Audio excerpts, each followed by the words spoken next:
చూడండి, అందరు నిలబడి నీళ్ళు తాగుతూ ఉంటారు, కానీ మా చింటూ చూడు, మీ డాగ్ కూడా ఇలాగే చేస్తుందా? కూర్చొని ఇగో కూర్చొని నీళ్ళు తాగుతుంది. తినేటప్పుడు కూడా చాలాసేపు అన్నం ఎక్కువ అయితే అలాగే కూర్చొని తింటాడు వాడు. అగో నీళ్ళు ఎట్లా తాగుతున్నాడు.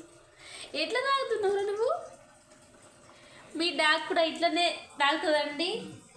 కామెంట్ చేయండి. అగో మా చింటూ చూడండి, నీళ్ళు తాగుడు అయిపోయింది, లేచిండు. పప్పి పప్పి ఏమైంది? ఇవాళ కొంచెం కుంటుతున్నట్టు డల్లు ఉన్నాడు మా చింటూ.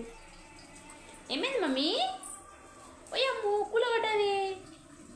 ఓకే, ఇగో ఇగో ఫోజీరా ఫోటోకి. ఇగో మమ్మీ వీడియో తీస్తున్నా. మమ్మీ ఇగో ఇటు ఇటు వస్తే అటు పోతాడు, అటు పోతే ఇటు పోతాడు నా బంగారం.